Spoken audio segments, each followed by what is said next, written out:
ma algan täna nii, et ma loen kõigepealt evangeeliumitest mõningad kohad ja kõigepealt loen Mattiuse evangeeliumi 16. peatükist 21. salmi. Sellest ajast peale hakkas Jeesus oma jüngritele selgitama, et ta peab minema Jeruusalemma ja palju kannatama vanemate ja ülempreestrite ja kirjatundjate poolt ning tapetama ning 3. päeval üles äratatama. No meie loeme seda lugu tagantjärgi, aga see oli kindlasti väga šokeeriv uudis, mida Jeesus sellel hetkel oma jüngritele rääkis. Nad on olnud koos 3 aastat, nendel läheb kõik kenasti ja see on 1,5 aastat ennem seda, kui Jeesus ristile läheb, juhtub see lugu, kus Jeesus hakkab rääkima äkki oma surmast ja kannatusest, millest ta peab tegelikult läbi minema. Ta hakkab selgitama seda asja. Ja sellepärast, kallid, nii see on, et väga tähtis on see, et see teema, miks Jeesus läks ristile, oleks ka meile selge. See oli üks pühapäevakooli selline lastelaager juba aastaid tagasi. Olime ühe väikese kiriku juures ja siis ma tulin Võrru tuues ühte seda poissi, kes pidi varem koju tulema sealt laagrist. Aga ta oli seal kirikus vaadanud seda kannatava Kristuse pilti. Ja siis, kui me kahekesi olime autos, siis ta küsib, aga mille pärast see Jeesus ikka sinna ristile pidi surema minema? Sest lapsele läks see tegelikult väga kuidagi hinge ja ta tahtis nagu sellele küsimusele vastust saada. No me midagi rääkisime ja ma ei mäleta enam kindlasti seda juttu, mida ma siis rääkisin, aga kallid, see on tegelikult väga, väga tähtis küsimus me kõikide jaoks. Et me nagu seda päriselt mõistaksime, miks pidi tegelikult Jeesus surema. Ja vaata, lugu on selles, kui me seda hakkame mõistma, siis oleme tegelikult meie ise selles pildis. Siis varsti, kui me seda mõistame, siis me varsti oleme ise seal ristil, sest Jeesus kannab seal meie pattusid, meie valusid ja haigusid. Ja sellepärast on väga tähtis seda näha, et me ei tohi nagu seda ära kuidagi lahutada. Sellepärast, et kui me need tahame terveks saada, siis me peame nägema sedasi, et me tervis on seal ristil koos Jeesusega, kus ta on seal suremas, et see on see tähtis asi. Jeesus ei ole mitte mingisugune selline võlur, et me lihtsalt tuleme tema juurde ja siis palume tema käest ja siis saame. Ei, Jeesus tuli tegelikult kandma meie haigused ja valusid. Tõepoolest olid need tema peal, ta võttis enese peale ja ta võttis meie patud ja meie eksimused ka. Ja sellepärast on see nii, et vaata, kui me selliselt hakkame tegelikult Jeesust nägema, siis ta meile muutub tegelikult kuidagi nagu selliseks palju armsamaks ja arusaadavamaks. Ja sellepärast see tegelikult peab sündima meiega just nõnda. Mul on paar sellist armsat lugu, mida ma ikka räägin. Ühe ma lugesin kunagi ammu ka juba Krabil olles, kui ühte meie vana koguduse venda käisin külastamas ja siis oli tal vana kalender selline laua peal, kus ikka olid sellised toredad vagad lood olid ka lugeda päevade kohta. Ja see üks lugu, mida ma lugesin, oli ühest kohtunikust ja tema sõbrast. Sõber oli pahandust teinud. Ja ühesõnaga oli kohtu all antud ja nüüd oli niimoodi, et aga rahvas oli väga valvamas selle koha peal, et kui kohtuniku sõber on kohtu all antud, et on see kohtunik õiglane, kas ta ikkagi mõistab selle karistuse nagu peab või teeb ta mingisuguseid soodustusi oma sõbrale. Ja rahvas ootas ja vaatas sedasi, et kui kohtuotsus oli välja kuulutatud, siis rahvas ütles, et kohtunik on väga õiglane. Pani kõige rangema õige karistuse, mis panna sai oma sõbrale. Ja siis, kui see otsus oli ära tehtud, siis see kohtunik tõuseb oma kohtujärjelt ja läheb oma sõbra juurde ja see oli rahatrahv, mida ta talle tegi. Ja tuleb selle sõbrale, ütleb, aga mina maksan. Ja siis see rahvas ütles sedasi, et aga see kohtunik on lisaks sellele, et ta on väga õiglane, ta on veel isegi väga hea. Et ta pani range karistuse ja veel ise on valmis seda karistust siis ka kandma ja seda oma sõbra eest maksma. Kallid, Jumal on seda tõesti meie eest niimoodi teinud. Range karistus on pandud, ilma range karistuseta me keegi ei pääse, sest kõik on pattu teinud ja patul ei saa olla kerget karistust. Ja see range karistus on välja öeldud, aga selle range karistuse on tegelikult meie issand Jeesus Kristus on kandnud. Ja sellepärast kiitus Jumalale selle eest. Ja sellepärast on see nii, ma räägin selle teise looga praegusel hetkel siia nagu sellises mõistmise mõttes. See teine lugu on niimoodi, et ma tarvitan neid selle aja sõnu, et on üks, orja aeg ja üks väike neegripoiss on turu peal müügis ja üks valge mees, näed, kuidagi see on niimoodi räägitud, et need valged on nii head. Ja siis see valge mees vaatab seda poissi ja tal hakkab kahju lihtsalt, et üks tore väikene poiss on müügiks ja varsti ta on kuskil orjuses ja ta mõtleb sedasi, et aga ma teen niimoodi, et mul küll orja vaja ei ole, aga ma lähen ostan selle poisi ära ja lasen ta vabaks. Ja siis ta läheb, küsib selle orjakaupleja käest, et mis see poiss maksab ja maksab talle ära ja siis läheb selle poisi juurde, ütleb, tead, ma ostsin su ära, aga mul sind vaja ei ole orjana, ma ostsin su lihtsalt vabaks, et sa võid nüüd minna, sellepärast et nüüd sa ei ole enam siin müügiks, sa oled vabaks ostetud. Aga see poiss ütleb, et mul pole kuhugi minna. Aga kui sa juba ostsid, siis luba, ma olen su oma, kui sa kord juba nii hea olid. Ja kallid, sellepärast on niimoodi, vaata, need asjad peavad meile kohale jõudma. Et see Jeesus, kes meid ostis, ongi nii hea ja sellepärast, ja kui see meile kohale jõuab, siis me ütleme ka, et ega meil kuskile paremat kohta minna ei ole, kui me ikka tuleme tema juurde ja ütleme, et luba, et me oleksime lihtsalt sinu omad. Ja issand lubab seda ja sellepärast kiitus Jumalale, et täna võime nagu sellist mõtet nagu mõelda selle koha pealt, et meil tuleks arusaamine, et miks see Jeesus seal Golgata ristil on suremas ja miks ta seda pidi seda karistust kandma. Mingume silmad veel paremini lahti, aga nüüd on niimoodi, et mis ma siin ikka neid lugusid räägin, ma loen ka nüüd Luuka evangeeliumist, kuidas Luuka evangeelium kirjeldab meile, kuidas see lugu sündis. Ja sellepärast on see nii, et ma loen Luuka 23. peatükist ja ma loen mõningaid salme vahele jättes ja kõigepealt ma võtan 23:18. Aga rahva hulk karjus ja hüüdis, hukka ära ja lase meile vabaks Barrabas. No too oli linnas sündinud mässu ja mõrva pärast vangi eedetud. No nii, 23. salm ütleb, aga nemad ajasid peale suure häälega nõudes, et Jeesus löödaks risti ja nende kisa võttis võimust. No selle idee, et Jeesus risti lüüa, tegelikult andsid rahvajuhid, selle andsid rahvale, et nad hakkaksid seda karjuma. Ja rahvas läks sellesse asjas nagu kaasa ja hakkasidki karjuma. Aga nüüd Pilatus oli hädas ja Pilatus otsustas, et sünniks nende nõudmist mööda ja ta laskis vabaks neile, kes mässamise ja mõrva pärast oli heidetud vangi, aga selle, keda nemad palusid, Jeesuse andis ta nende meelevalla kätte. Nii et ütleme, et midagi sündis siin selles maailmas selle Jeesuse risti surma juures, ütleme kuidagi nii inimestega seotult, et inimesed said oma tahet väljendada, inimesed said oma häält tõsta, karjuda, et teeme selle Jeesusega just nõnda, et tema peab sinna ristile minema. Nad tegid seda kindlasti sellepärast, et nad ei mõistnud ja lihtsalt nende meeli lihtsalt pöörati. Kallid, praegusel hetkel on niimoodi, ütlen sedasi hoiatuseks nagu seda asja ka, et meie meeli saab praegusel hetkel veel rohkem pöörata, sellepärast, et tollel ajal internetti ei olnud. Sellel hetkel käis see niimoodi, et nii kaugele kui hääl ulatas ja nii palju, kui inimestele saadi rääkida. Praegu ikkagi tead, kuidas saab inimestele kõike rääkida ja kuidas saab inimeste meeli tegelikult pöörata ja see on omaette küsimus, nii et sellepärast peame olema ka väga valvel. Et mitte ainult Jumal ei ole siin selles maailmas rääkimas, vaid me näeme, et kõik siin räägivad. Aga nüüd lähme Jeesuse ristilöömisega edasi. 32. salm. Aga ka 2 muud kurjategijat viidi hukkamisele koos temaga. Ja sellepärast seda, ütleme, see Jeesuse hukkamine ja surma viimine ei olnud nagu mingisugune nagu eraldi sündmus. Seda võeti niimoodi, et kõik kurjategijad, kellele täna nagu karistus langeb, et need täna lähevad lihtsalt sinna Golgatale ja lüüakse risti või puuakse risti. No nii, ja siis need 2 muud võeti ka, nii et 3 mindi. Ja kui nad tulid sinna paika, mida hüütakse pealuuks, ehk siis Golgataks, siis nad lõid Jeesuse sinna risti, samuti kurjategijad, ühe temast paremale ja teise vasemale. Aga Jeesus ütles, isa, anna neile andeks, sest nad ei tea, mida nad teevad. Aga nad heitsid liisku tema rõivad jagades. Ja rahvas oli jäänud seisma ja teda vaatama, aga ülemadki irvitasid Jeesus üle, teisi ta on päästku iseennast, kui ta on see äravalitu Jumala Messias. Ja ka sõdurid teotasid teda, astudes ta juurde, tuues ta läädikat ja öeldes, kui sa oled juutide kuningas, päästa iseennast. Aga tema kohal oli ka tahvel, see on juutide kuningas. Aga üks ristil rippuvast kurjategijast teotas Jeesust, eks ole Messias, päästa siis iseennast ja meid. Aga teine sõitles teda, karda ometi Jumalat, kuna sa oled selle sama karistuse all. Meie küll õigusega, sest me saame kätte, mis meie teod on väärt, aga tema ei ole teinud midagi sündmatut.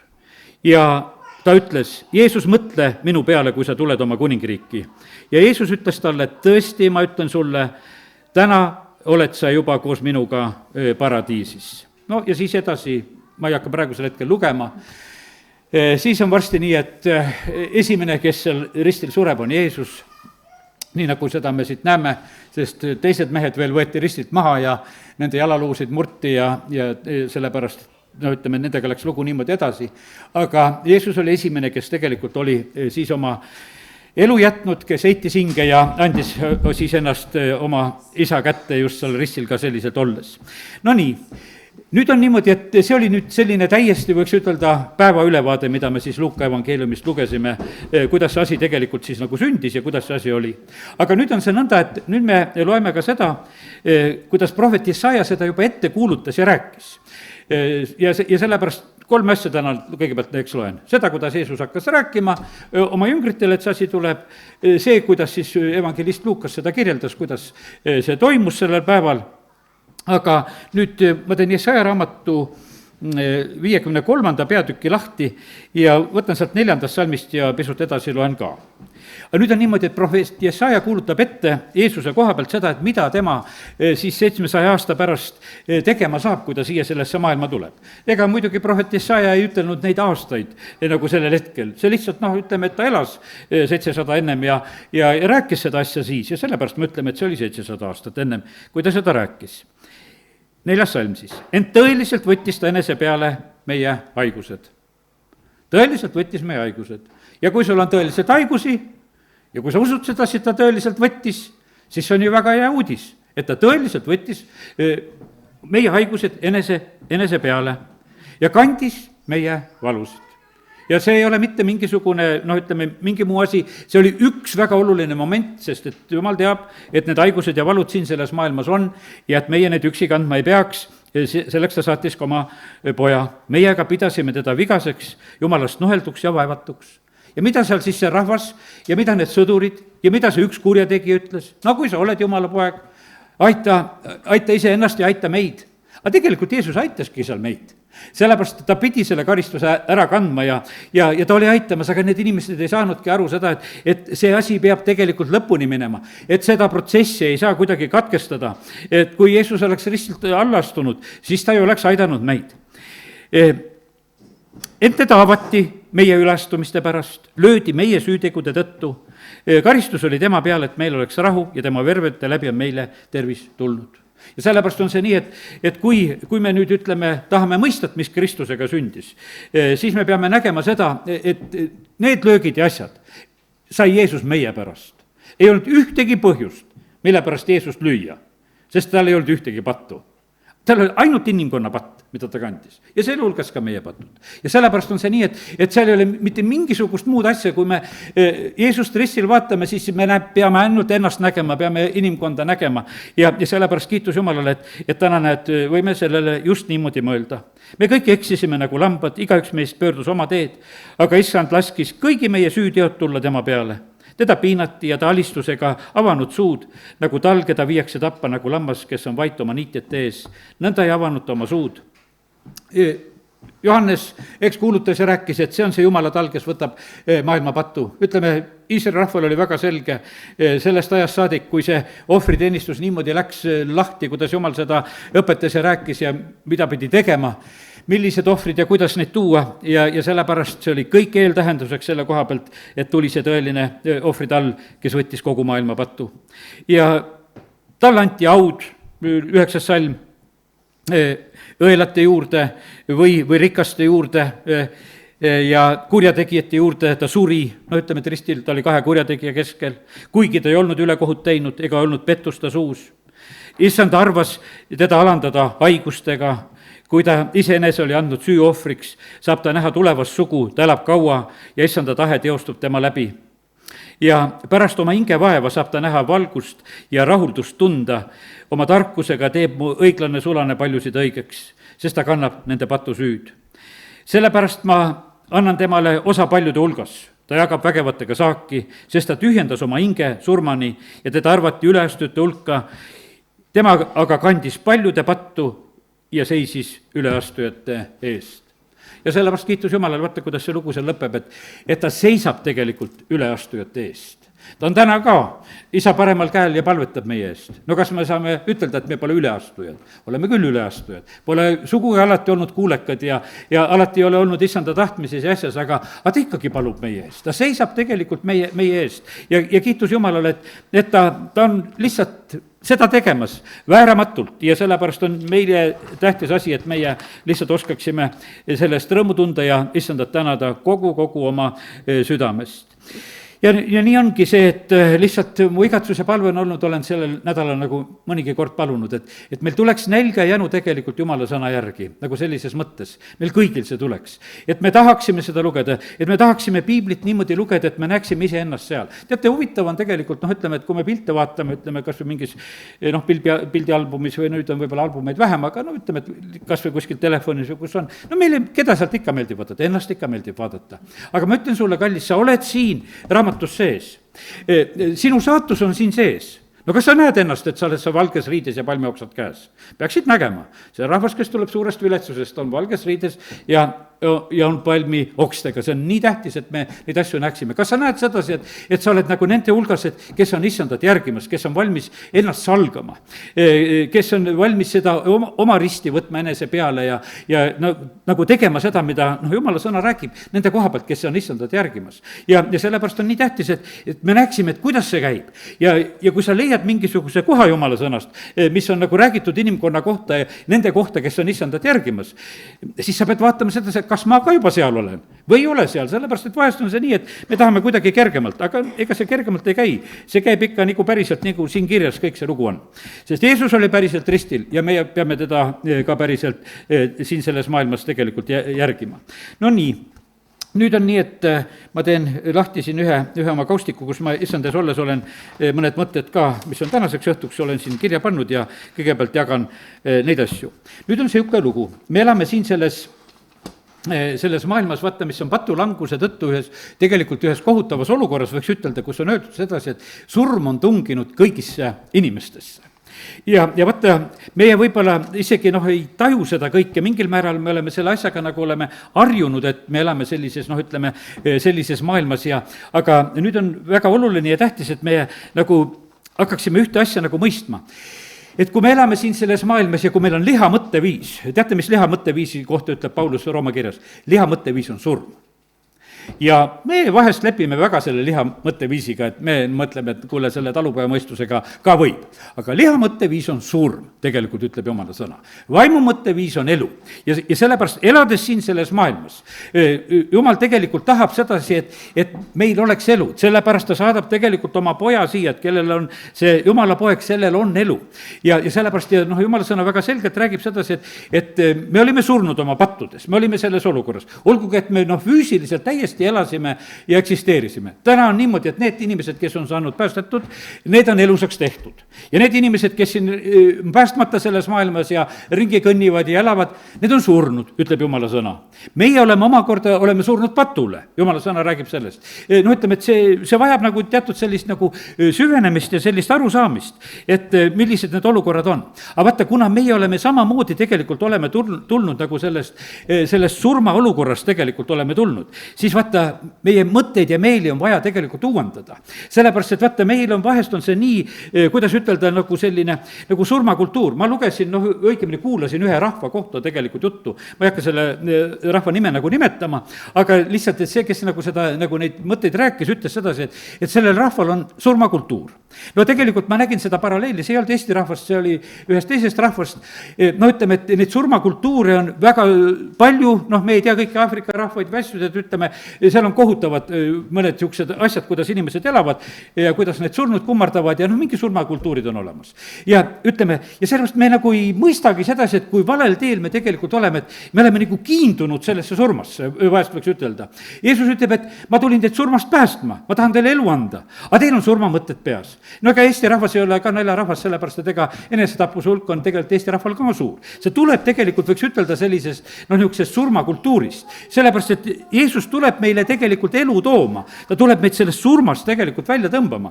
Ja see on niivõrd, ütleme, tähtis, sest et inimkonnal on siin selles maailmas ja vaenlane hoolitseb selle eest, et meil oleksid need tegelikult need hävitavad mõtted.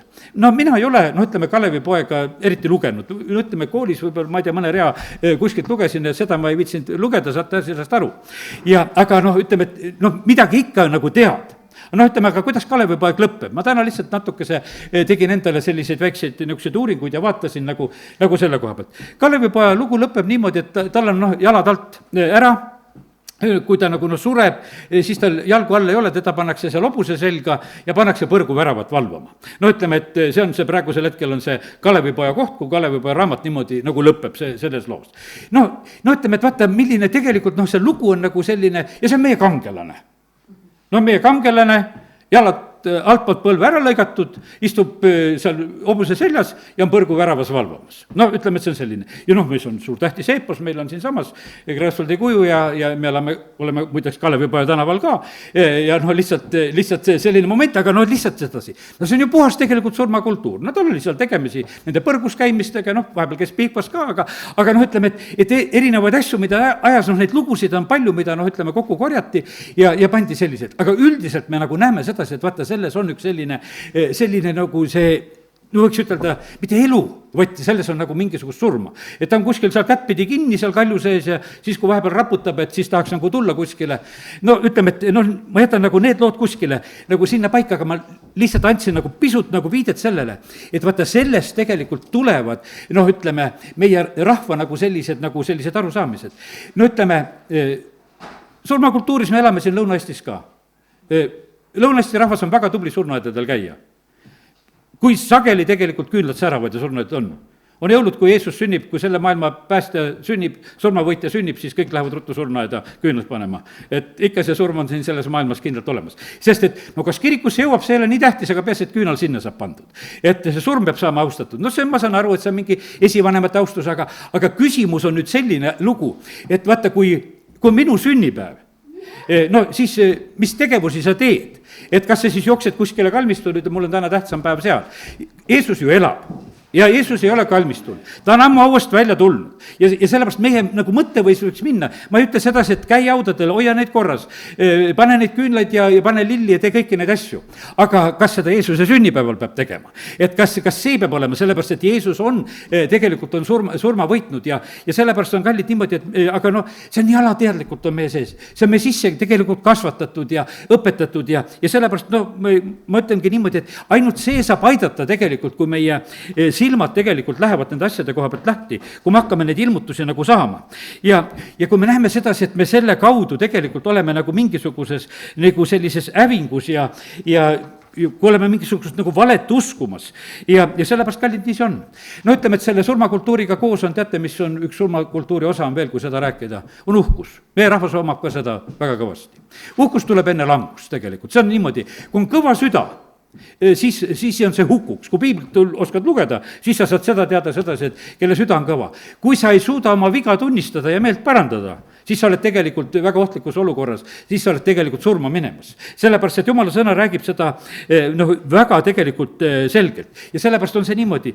Ja kui meil on niimoodi, et ja rahvastel vahest niimoodi tõstetakse, ütleme väga seda enesehinnangut väga kõrgele, et meil on, et igal rahval üldse eepost ei ole. Vaata, meil see on, tead, eks, et paljudel nendel on. Ja mõtle 14. keelde veel tõlgitud teine ka, tead, ja et see kõik on nagu selline, et me tõstame sedasi. Aga kallid, see uhkus ei aita meid mitte sugugi.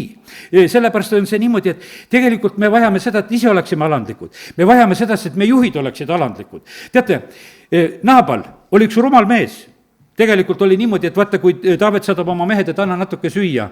Ei anna, kes te siuksed olete siin, süüa tahate saada, as minema ära teedeks.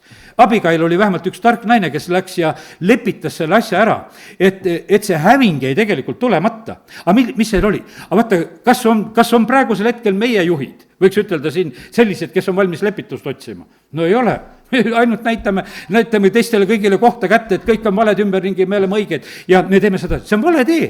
See on hukatuse tee, see on tegelikult surmakultuur. Sellepärast, et vaata, piiblist loeme sedasi, et Jumal teeb südame kõvaks vaarol, et teda meres ära uputada. Ja mitte millegi muu pärast või kõik need Sihoni kuningad ja värgid, kellest me loeme seal, siis oli see selline kõvad südamed tegelikult olid nagu ainult ühe asja jaoks, et need puruks lasta ja tegelikult oli kurb lõpp.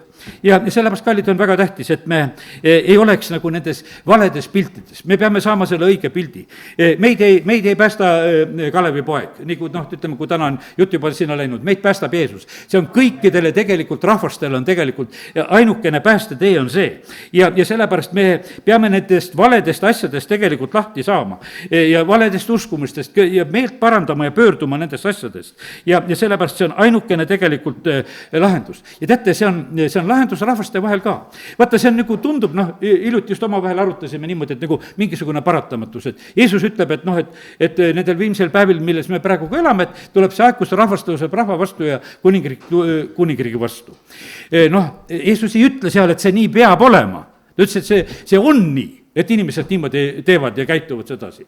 Ja nüüd on niimoodi, et aga kuidas seda mitte teha? Selleks peaks olema nagu selline ühine, selline nagu mingisugune kindel eetiline alus. Sellest ühest vestlusest, mis ma kuulsin, just seal öeldi, et on midagi sellist vaja. Teate, seal vestluses ei jõutud ka mitte kuskile mujale. Selleks saab ainult olla Kristus. Ainult Kristus. Mitte keegi teine ei saa selleks ühiseks sellisel moel olla. See oli peale teist maailmasõda Kiievis, kui siis üks saksa mees, kes üks esimesi oli, kes läks peale teist maailmasõda, läheb ja on seal juudi kalmistul ja üks juudi naine on nutmas oma lähedasi, kes on tapetud ja sinna maetud. Ja siis on niimoodi, et sakslane läheb sinna ja ütleb sedasi selle juudi naisele, et kas sa oled valmis meile saksa rahvale andestama, mida me teie rahvaga tegime? See juudi naine oli kristlane ja vastab selle peale, jah, Kristuses olen ma seda suuteline tegema. Loomulikult see ei ole üldse nii lihtne, aga Kristuses, vaata, kui me saame sellele ühisele tasandile, ühisele alusele, kui me oleme seal, siis on need asjad tegelikult on võimalikud ja sellepärast on see, kallid, niimoodi, et meil on tegelikult vaja seda Jumala sõna alust, meil on just seda vaja, millele me tegelikult rajada saaksime.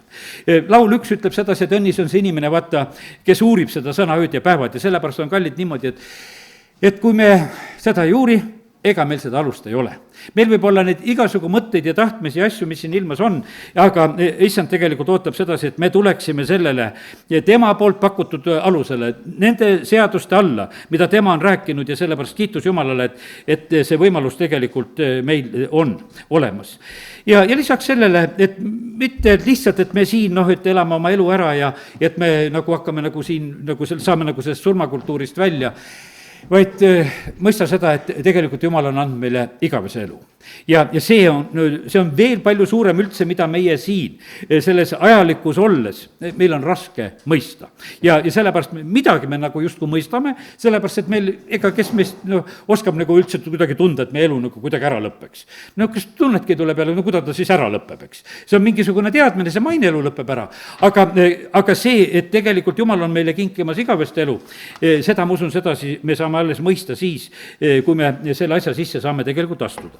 No nii, nüüd on niimoodi, et ära on räägitud Jesaja, Luka, Mattius, need kohad, mis ma olen lugenud ja natuke see Kalevi poega ka, aga nüüd on niisugune lugu, et läheme apostel Pauluse juurde ja see on Rooma kiri ja nüüd on niimoodi, et teeme lahti Rooma kirja 5. peatüki ja hakkame lugema seda.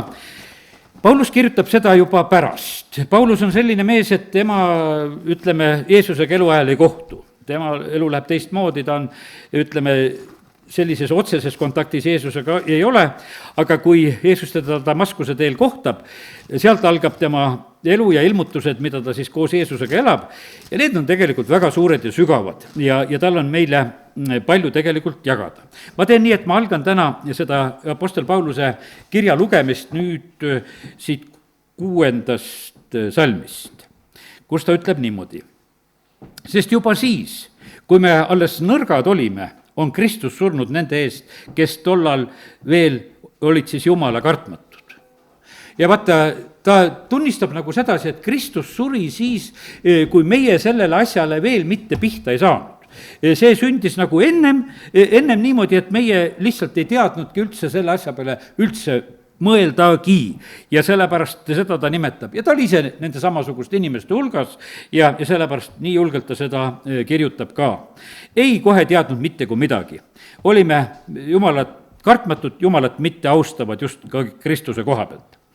Aga siis ta edasi ütleb, et vaevalt, et keegi läheb surma isegi õige eest, kuigi hea sõbra eest mõni ehk julgeks surra. Ta nüüd arutab seda mõtet, et kui me täna juba rääkisime sedasi, et Jeesus on surnud meie eest, on kandnud meie karistust, siis ta hakkab arutama, et kuidas sellega on, et kui valmis tegelikult oldaks seda tegema. Ta ütleb, et mõni vahest läheb. No kes me alfakursus oleme käinud, siis see ütleme, katoliku preester, kes seal oli, läks tegelikult surma teise eest, sest et kui teine väga tahtis elada, ta ütles, et hea küll, et ma olen valmis minema, et minul peret ja lapsi ei ole ja et olen valmis nende surma mõistetud hulgas olema. Aga vahest on neid üksikuid, kes seda teevad. Aga nüüd edasi, ütleme, ent Jumal teeb nähtavaks oma armastuse meie vastu sellega, et Kristus suri meie eest, kui me olime alles patused. Ja see on nüüd niimoodi, et see on Jumala nähtavaks saanud armastus, et Jeesus on ristil surnud. Ja sellepärast on niimoodi, et vaata, kui seda pilti me nagu näeme ja üldse mõista püüame, siis me peame mõistma sedasi, et selles on Jumala suurim tegelikult armastuse tegu, mida üldse teha saab. Ja meie olime oma pattudes ja asjades ja meie tegelikult ei mõistnud ega ei saanud nendest asjadest mitte sugugi aru. Ja sellepärast nii see on ja täpselt see lugu oli niimoodi ka, et näed, et kaks röövlit, kellest me juba täna lugesime. Üks on ühel käel, teine teisel käel, üks ei saa asjast aru, mõnitab Jeesust seal, teine ütleb, et Jeesus, mõtle minu peale, kui sa oma kuningriiki lähed ja sellepärast kiitus Jumalale, et me näeme sedasi, et seda mõistmist ja seda valikut tegelikult ühed inimesed teevad ja teised ei tee. Sellepärast, et kellele see nagu kohale jõuab, kes sellest asjast hakkavad aru saama. Et Jeesus tuli siia sellesse maailma tegelikult tooma elu, tuli meid päästma ja selleni peab nagu jõudma. No nii, loeme 9. salmi, seda kindlamini meid päästetakse tema kaudu viha eest nüüd, kui me tema vere läbi oleme saanud õigeks. No siin on räägitud sellest, et on Jumala viha on olemas ja meid päästetakse Jumala viha eest. Kallid, Jumala viha on ka praegusel hetkel on siin selles maailmas olemas. Meil on vahest see läinud niimoodi, et nagu see Uue Testamendi ajal on läinud selliseks armastuse evangeeliumiks, et nüüd Vanas Testamendis oli üks vihane Jumal ja nüüd on üks armastav Jumal, nüüd on kõik patud kandnud, võtnud, haigused võtnud ja elame, kus tahame. Ei, see nii ei ole, kallid. Millal Jeruusalemm viimast korda hävitati? Ikka Uue Testamendi ajal. Võiks ju olla hävitamata, et Jeesus oli juba Jeruusalemmas surnud. Jeesus ütleb, ei, mina suren selles Jeruusalemmas, aga see paik saab ka veel hävitatud. Sellepärast, et nad ei võta mind vastu kui päästjat. Sest et vaata, nad ei pääsenud Jumala viha alt. Sest et nad ei osanud seda tegelikult vastu võtta ja sellepärast on see nii, et vaata hea, et need osad asjad tulevad nagu riivamisi nagu ütleme Uude Testamenti sisse. Et me nagu mõistaksime sedasi, et meil on see sama Jumal tegelikult, et need asjad sünnivad siin maailmas ikkagi. Ja sellepärast meil on vaja mõista, meil on vaja välja tulla sellest surmast, milles me tegelikult oleme. See üks kurjategi oskas välja pugeda, sest et vaata, see teine suri tegelikult trotsides. Vaata, need inimesed vahest on niimoodi, et osad, kes teevad just ka oma elule ise lõppu teevad. Nad tahavad ju teisele tegelikult halba teha, teistele, kes maha jäävad, nendele valu teha ja tead, see on niisugune uhkus ja trots vahest, mis on nagu selle sees, et ma tahan nagu seda teha, et teistel oleks nagu selliselt halb. Aga tegelikult, mis halba sa ikka nagu saad teha? Jah, ongi, teistel on halb. Aga kallid, kui nüüd hakkame mõtlema Jeesuse surma peale. Üks kurjategija trotsis, üks palus, et Jeesus, ma tahan sinuga taeva saada. Aga kas Jeesuse surm oli selline nagu oma jüngritele lihtsalt haiget tegemine? Ei olnud. Ta pool aastat ennem hakkas rääkima, et ma pean seda teed minema. Et mind mõistetakse surma kui kurjategijat, mind tapetakse, et mulle määratakse tolle aja see karmim karistus, et minu jaoks raisatakse veel naelad ka, teised lihtsalt poodi nöörijupikesena risti külge seoti kinni, eks. aga et mina lähen, pean sellest minema, et ma pean sellest läbi minema. Ja nüüd on niimoodi, et see sünnibki, nad näevad, ega seda oli väga raske kindlasti oli näha, kes sinna ka armastajatest läksid, et seda hetke, selle surmaotsuse täideviimist nagu näha, aga pärast seda, kui Jeesus oli üles tõusnud, ta ilmus kõigile nendele, kes teda armastasid. Ja sellepärast on niimoodi, ta võttis kõik selle nagu selle, kuidas ütelda, selle pinge nagu selle koha pealt maha. Ja sellepärast on see niimoodi, et see ei olnud nagu, kuidas ütelda, selline, et no midagi nagu sellist arusaamatut või mingisugust küsimust. Ta rääkis ette, ta selgitas pärast, et see oli sellepärast, et kiri pidi täide minema, et need asjad pidid sündima. Ja sellepärast on niimoodi, et siin ei jää mitte ühtegi nagu lahtist otsega küsimust, et miks need asjad niimoodi sündisid ja sellepärast ja seal on samamoodi on teada ka, et need, kes seda, ütleme, täide viisid ja need ülemad, no need olid lihtsalt niisuguses pimeduses, sest need ei olnud selles, kuidas ütelda, selle Jumala valguse käes. Nii kui Jeesus nendega, kellega ta seal ennem räägib, ütleme Johannese evangeeliumis, te olete oma isast kuradist, te tahate mind tappa, te ei tunne mind, te ei tunne seda Abrahami ja Moosest ega mitte kui midagi, tegelikult te olete isast kuradist, olgugi, et te tegelikult räägite nagu Jumala juttu ja olete nagu isegi seda seadust järgimas ja püüate seda nagu mälus täita, aga selles mõttes olete täiesti vale koha peal. Jeesus ei ilmunud absoluutselt nendele inimestele peale oma ülestõusmist, kes seda ei armastanud. Oma vaenlastele ei ilmunud. Ja teate, Jeesus ilmub nendele, kes teda armastavad ka praegu. Armastad issandat, ilmub sulle ka. Ei armasta, ei ilmu, sest et ta ei tule sind lihtsalt kiusama. Ühel päeval ta tuleb, kõikide silmad ilmutuse raamatu algusest võime lugeda sedasi, et kus kõikide silmad saavad näha. Ka nende silmad, kes teda läbi torkasid ja ütleme, et see hetk jõuab ühel päeval kätte. Aga see ei ole täna. Täna oleme meie sellises olukorras, nii nagu need kaks kurjategijad, et vaatavad üks mees, sealt Natsaretist teine pärit, üks juudi mees, kirjutatud, et juutide kuningas silt pea kohale ja kelleks sa siis seda pead? Üks pidas teda lihtsalt niimoodi, et kui sa oled, et siis aita, et siis tee nii. Ja teine oli tegelikult, ütles, et issand, mõtle mu peale, kui sa oma kuningriiki lähed. Ma loen selle ilmutuse 1:7. Enne ta tuleb pilvedega, iga silm saab teda näha, ka need, kes tema on läbi torganud ja kõik maa suguharud halisevad tema pärast. Jah, aamen. Ja sellepärast, kallid, nii see on, et ühel päeval tuleb see, kus tegelikult kõikide silmad näevad. Aga täna ma usun sedasi, et vaata meie, kes me oleme tulnud siia, me näeme usus seda lugu, me armastame teda, igatsus on see, et rohkem teda nagu mõista ja näha, et me silmad rohkem nagu avaneksid ja sellepärast kiitus Jumalale. Ja et me mõistaksime, et seda, et Jumala viha on siin selles maailmas olemas, aga meil on pääsemise võimalus tema vere läbi, sellepärast nii, nagu me lugesime nii, et seda kindlamini meid päästetakse viha tema siis ühe sõnaga eest nüüd, tema vere läbi, kui me oleme saanud õigeks. Ja sellepärast nii, nagu Paasa see öö oli seal, kus oli verega uksepidad määritud, seal läks see karistus, läks mööda, surm ei läinud sinna sisse. Vaata, teistesse kodudes oli kõikides, kõik esmasündinud toas ja laudas, kõik surid, kõikidel teistel. Aga kus oli Paasatal tapetud ja seal seda ei olnud. Ja sellepärast on see nii. No nii, ja nüüd 10. salm. Sest juba, kui me vaenlastena saime lepituse Jumalaga tema poja surma läbi, kui palju kindlamini meid päästetakse tema elu läbi nüüd, kui me oleme juba lepitatud. Võtta, nüüd on mul üks järgmine nagu selline mõte. Praegusel hetkel on käimas üks selline protsess siin kahe rahva vahel, kes on sõjas, ütleme meie lähedal siin, eks, et seda rahulepingut teha. Aga vaata, mitte kuidagi ei suudeta nii kaugele jõuda, et kirjutame selle rahulepingule alla. See kolmas osapool püüab seal ka, ütleme, juhtida seda asja ja neid oma tingimusi ja meelitusi ja hirmutusi teha, et see juhtuks, et seda tehtaks. Aga teate, milles on see tegelikult, on see küsimus? Vaata, küsimus on nagu selles, et vaata, kui sa millegile alla kirjutad, siis sa oled nagu ühe asja lukku löönud. Ja sa tahaksid, et see rahuleping oleks sulle maksimaalselt hea. Seal on kõik, see kolmas osapool tahab ka praegu, Ameerika tahab ka, et tal oleks ka veel maksimaalselt see hea.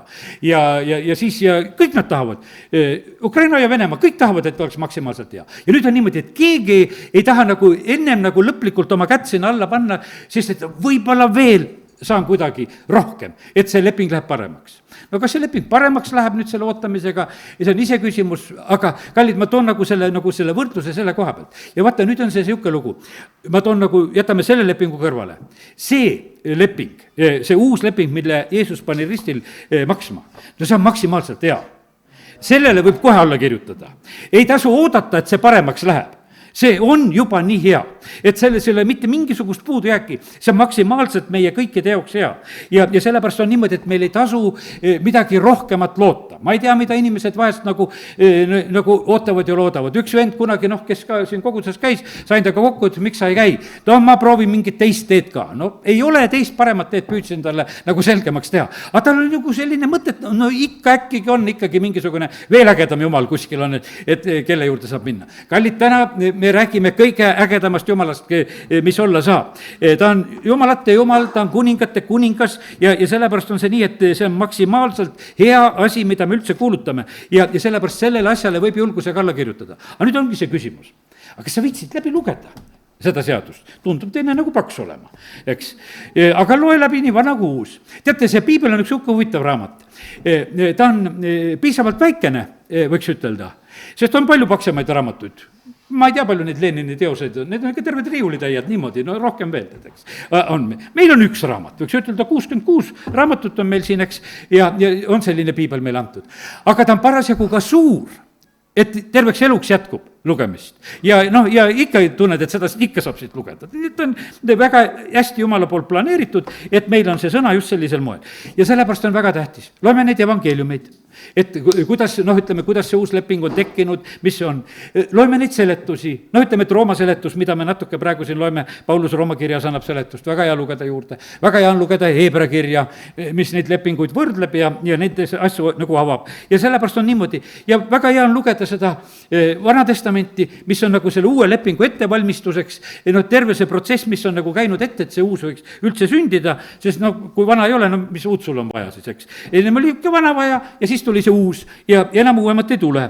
Ja see on see viimane variant. Ja nüüd ongi niimoodi, et vaata, me oleme mingites lepingutes, aeg-ajalt on niimoodi, et pank küsib, et käisid seal internetipangas, siis saadab küsitlused, kas sa soovitaksid teistele ka seda panka? Tead, et umbes, et ikka hea pank, vaata, kus sa nüüd käia said ja oma tehingut said teha. Tead, aga kallid, kuidas on meiega? Kas meie sellest uuest lepingust, kas me seda soovitaksime teistele ka, et see on üks parim leping, mida üldse oma elus võid teha ja millesse astuda ja sellepärast on kallid niimoodi, et ka väga tähtis on, et see jõuaks meile kohale. Et just see täpselt niimoodi on, et aidaku meid Jumal, et loeme läbi, püüame sellest asjast aru saada, sest et meil on see lepingutega on see lugu ja ma usun sedasi, et palju Jumal rahvaga on ka see lugu sedasi, et ega me ei viitsi seda peenet kirja läbi lugeda. Kui palju tegelikult mina ka, paljudes kohtades, kui lähed midagi tegema, et nüüd on niimoodi, lähed internetipoest midagi ostma, oled kõik tingimused läbi lugenud, linnukene sinna, midagi ei ole lugenud, tead, ja usud, et on hea pood. Ühte asja ma ootan, siit saadik juba ei tulegi enam. Ja vist olen lootus juba kaotanud, et lihtsalt ei tule ühest internetipoest. Ega ma ei pahanda ka, ega ma penisse kirjadega asju ka läbi lugenud. Ja sellepärast, mis mul ikka nendega pahandada on. Ja sellepärast nii see on. Aga kallid, tasub läbi lugeda. Ja tead, siin üllatust tegelikult ei tule. See kõik on tegelikult on nii meie poolt. Et see on, ütleme, et ainult sa võid vaimustusse sattuda ainult sellest, kui sa sellest lepingust hakkad aru saama, et mida Jumal on meile tegelikult Jeesuses nagu valmistanud. Ja aga mitte, 11 salmi loen ka, aga mitte ainult seda, vaid me ka kiitleme Jumalast meie issanda Jeesuse Kristuse läbi, kelle kaudu me oleme nüüd saanud selle lepituse või selle rahulepingu.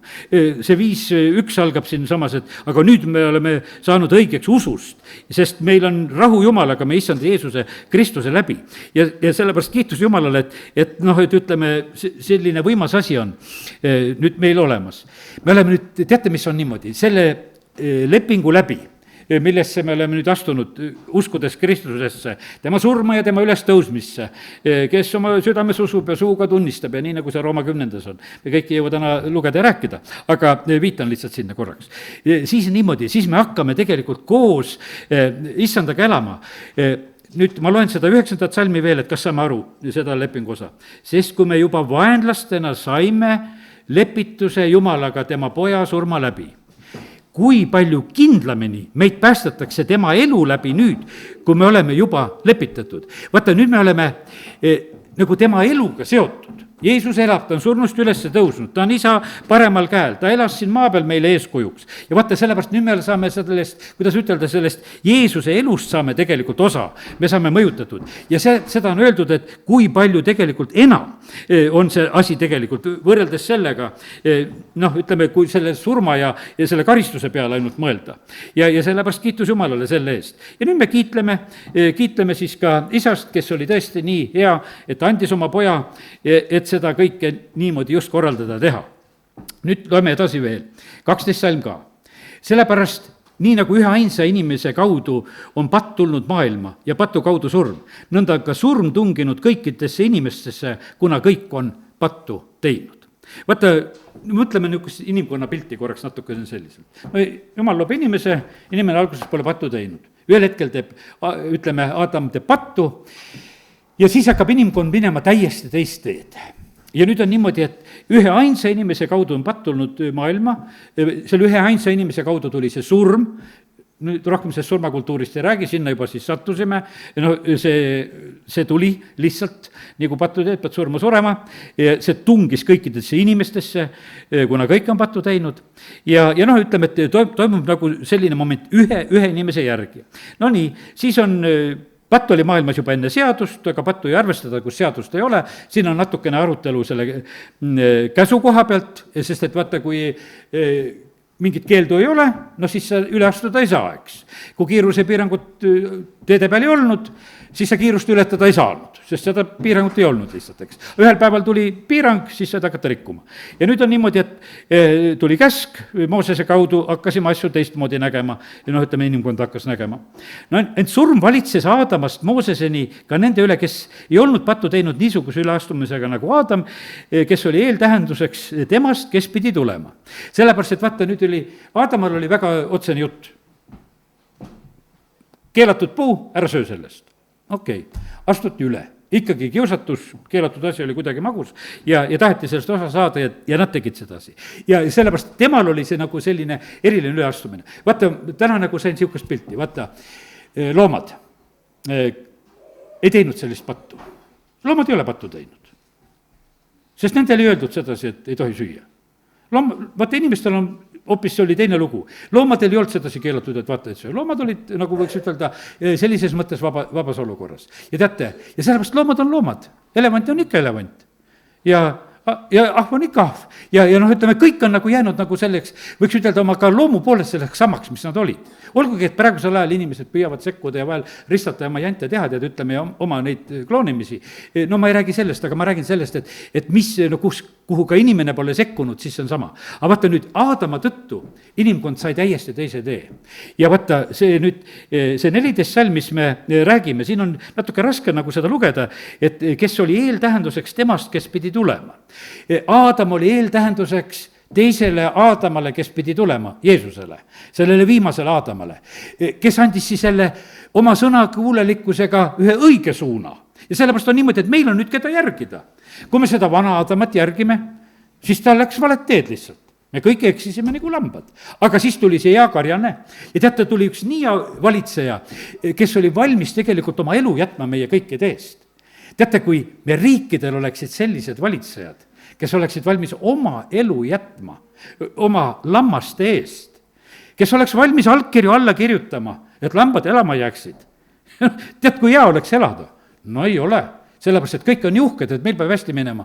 Las see lambakari sureb parem, eks. Et vahet meil endast. Aga meie issand oli tegelikult, võtab palgaline, põgeneb, jätab lambad. See ei ole üldse nali. Ja sellepärast on see niimoodi, et see on selline tegelikult defitsiit on tegelikult on siin selles maailmas nagu nendest ennast salgavatest inimestest.